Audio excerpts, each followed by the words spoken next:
entre los escombros de casas y otros edificios. Bien, siguiendo con noticias del Brasil, donde la ciudad de Manaus, que será anfitriona de la Copa Mundial en medio del Amazonas, está buscando mejorar su imagen debido al alto índice de delincuencia. Es la ciudad anfitriona de la Copa Mundial Brasil 2014, ya que atraerá a un gran número de hinchas gracias a su ubicación privilegiada en el corazón de la selva más extensa del mundo. Sin embargo, no todo es tan bueno como se escucha. Manaus está luchando con un problema de imagen, ya que la preocupación de la comunidad internacional se dirige a cuestiones de seguridad, el calor excesivo y la humedad que ha puesto un freno a la emoción de vivir el Mundial en ese lugar. El medio británico Daily Mirror ha advertido a sus hinchas sobre los peligros de visitar este lugar por motivo del Mundial, ya que han calificado a la ciudad de Manaus como uno de los lugares más pobres y peligrosos del mundo. No obstante, la autoridad edil de Manaus ha negado que este sea un lugar propenso a la criminalidad. Por el contrario, ha alegado que los visitantes podrán deleitar de una serie de productos exóticos que el lugar ofrece. No es la primera vez que la prensa británica ataca una ciudad sede del Mundial. En 2010, recordemos que durante la Copa de Sudáfrica, un diario publicó que los hinchas ingleses dormirían en la boca de los leones por la escasa oferta hotelera que ofrecía el país africano. Bien, estamos a más o menos 6 meses del inicio del Mundial y ahí no solamente el tema de delincuencia preocupa al gobierno brasileño, no solamente por la ciudad de Manaus, sino también por esas protestas pues que en los últimos meses se dieron en ese país y el temor, ¿no?, que se repitan durante el Mundial y que pues, todo ese preparativo que tienen prácticamente pues quede en nada o se vea opacado, ¿no? Tal vez suene cínico, pero yo presumo que eso en parte va a depender de los resultados que obtenga Brasil. Por suerte para la selección brasileña la primera ronda no le toca difícil. A diferencia de Chile y Uruguay, que deben estarse preguntando quién diablos diseñó ese sistema de sorteo, porque hay grupos muy fáciles y hay grupos complicadísimos. Por ejemplo, a Chile le ha tocado un grupo en el que por primera vez en la historia de los mundiales están el campeón y subcampeón vigentes en el mismo grupo, ¿no? Y en el caso de Uruguay es un grupo con 3 ex campeones mundiales. Claro, pero ¿qué hacer en Brasil en el cual hay delincuencia? Sabemos que Río de Janeiro son las favelas y no solamente pues el índice de criminalidad, de drogas.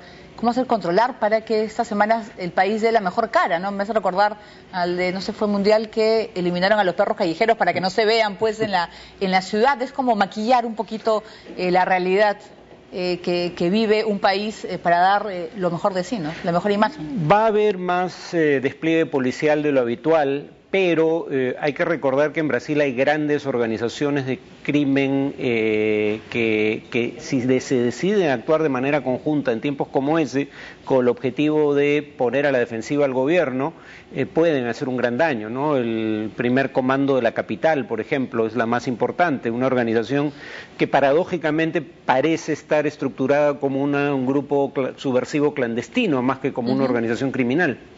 Sí, nosotros vamos a dejar Brasil y ahora nos vamos con otras informaciones. Según la última encuesta de Gallup, la intención de voto a favor del presidente de Colombia, Juan Manuel Santos, ha aumentado en 11,5 puntos, de 27 a 38,5%. De acuerdo a la medición de opinión pública, el jefe de Estado vencería en las elecciones del 2014. El líder opositor Óscar Iván Zuluaga, del Partido Centro Democrático, quien tiene solo el 13,6% de las preferencias.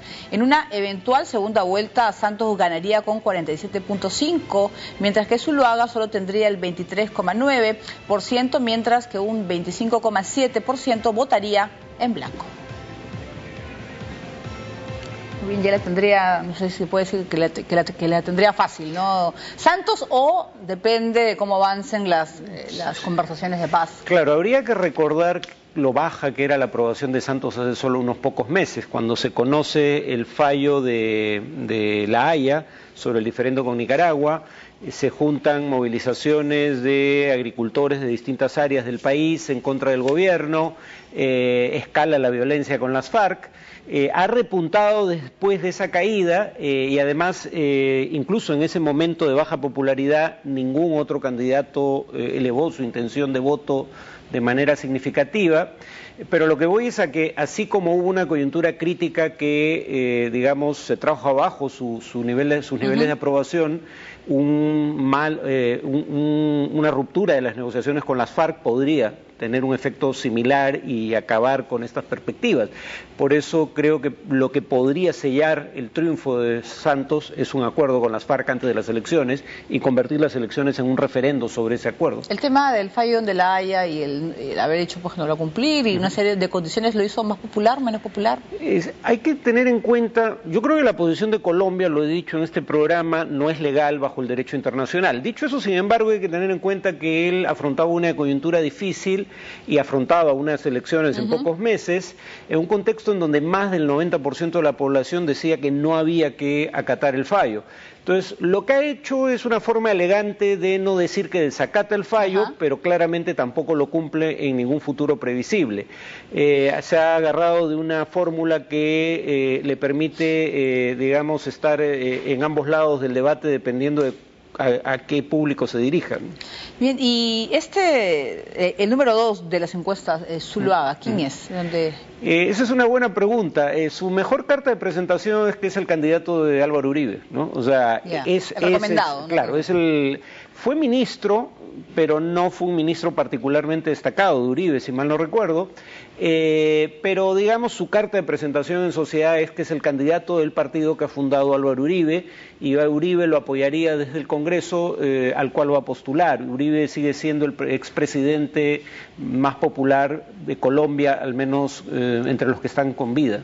Pero también se hablaba, bueno, y no insistió con la candidatura Ingrid Betancourt, que creo que estaba interesada pues en, no sé si, bueno, ahora no va a participar, pero el momento pues que ella ha sido pues rehén de la FARC, que se hubiera servido de algo, si hubiera tenido posibilidades o no. Ella candidatearía por un partido en el que ya hay un candidato que está encabezando las encuestas, que es un exalcalde de Bogotá, pero además cuando uno ve las encuestas no solo no tendría alta intención de voto, sino que tiene una gran cantidad de anticuerpos, genera una gran cantidad de anticuerpos, porque muchos creen que se hizo atrapar tontamente por las FARC en un intento de figuración mediática, y entonces no sería una candidata con posibilidades de éxito.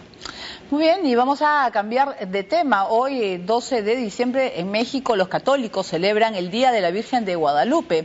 De otro lado, un grupo de madres de países centroamericanos llegó en caravana para exigir la búsqueda de sus hijos que cruzaron la frontera con los Estados Unidos. Todo México y América Latina celebra a la Virgen de Guadalupe. Hace 482 años, la venerada imagen se le apareció por primera vez al indígena Juan Diego, y para celebrar ese momento celestial, todos los años millones de peregrinos han llegado a la Basílica de la Virgen Morena. Pero vale la pena venir a ver a la Madre, no es de todos los días, es cada año. Es lo gusto que ve uno a la Madre hasta para llorar en vivo, la verdad. Es lo máximo la Virgen. El Papa Francisco también se unió a la celebración, enviando un saludo especial en la víspera a toda América. La Basílica de Guadalupe, uno de los principales santuarios de la Iglesia Católica, espera recibir este año a más de 6 millones de feligreses, entre mexicanos y peregrinos centroamericanos. Coincidiendo con la celebración, mujeres de Nicaragua, Guatemala y Honduras han llegado a México en una caravana que todos los años recorre la región. Las madres realizan una campaña de búsqueda de sus hijos que cruzaron la frontera con Estados Unidos. La jornada dejó algunos reencuentros, como el de Narcisa Gómez, una madre nicaragüense que encontró a su hijo, Eugenio Juárez, después de 10 años. Y que yo no lo esperaba muerto, lo esperaba vivo. Y yo siempre y cuando, verdad, yo le pedí al Señor que me diera fortaleza y tener que me diera una orientación a dónde podía ir, a que me ayudaran a buscar a la búsqueda. Unos 140.000 extranjeros, la gran mayoría de ellos centroamericanos, ingresan de forma ilegal a México cada año con la intención de llegar a territorio estadounidense a través de distintas rutas. Muy bien, realmente es impresionante pues el fervor que hay en México y bueno, y también en otros países por la Virgen de Guadalupe. Tú que has vivido en México lo puedes haber notado, ¿no? Porque es México, o sea, no se puede hablar de México y de su comida y de las rancheras sin hablar de la Virgen de Guadalupe, no es parte de México. Bueno, Alex Lora, el cantante del grupo de rock mexicano El Tri, decía que un mexicano podía ser agnóstico o ateo, lo que no podía dejar de ser es guadalupano. La Virgen de Guadalupe es más un símbolo nacional que un símbolo religioso, o es ambas cosas a la vez, y yo cometí alguna vez el error de tratar de llegar al aeropuerto el mismo día de la procesión. El 12, la gente, claro, el 12 de diciembre. Sí, la gente camina pues kilómetros hasta la basílica y son mares humanos impresionantes. La imagen está en la basílica, la nueva dedicada, que hicieron. Pero ahí lo curioso es que como la gente se agolpa a ver la imagen y no transita, uno no puede ahora pararse, hay una faja transportadora que claro, yo he ido ahí, pero entras y es una cosa que te paras, miras, cuestión de segundos, claro. El siguiente. No, porque si no hay grupo. faja transportadora, la gente se queda parada y no se mueve todo el día. Es que es impresionante la cantidad de personas, y bueno, y debe suceder también en Lourdes o en Fátima, ¿no? Lugares de las apariciones, de las vírgenes, en las cuales se ve pues que la necesidad y la esperanza del pueblo, ¿no? Que piden, en el caso, bueno, seguramente esas señoras piden que aparezcan sus hijos y todo el fervor, incluso le hacen un show televisivo en el cual los artistas le cantan a la Virgen de Guadalupe, que además es el nombre, creo yo, más popular de ese país. O sea que es increíble, es algo, es un rasgo, es cultural, más no es el movimiento que existe en México. Sí, pero además lo lamentable es que en estos últimos años efectivamente ya la gente no agradece o no pide por familiares enfermos, sino pide por familiares que han desaparecido o gente que ha muerto durante la violencia delincuencial. A ese nivel ha llegado, o sea, ha afectado incluso la naturaleza de los pedidos formulados a la Virgen. Muy bien, nosotros vamos a hacer nuestra primera pausa del programa y vamos a comentarles lo que está sucediendo en España y esta decisión del gobierno de Cataluña de realizar un referéndum para consultar sobre su independencia a realizarse el próximo 9 de noviembre del 2014. También vamos a comentarles, en Sudáfrica el intérprete sordomudo se defiende y dice que sufrió de esquizofrenia durante el funeral de Nelson Mandela. Volvemos.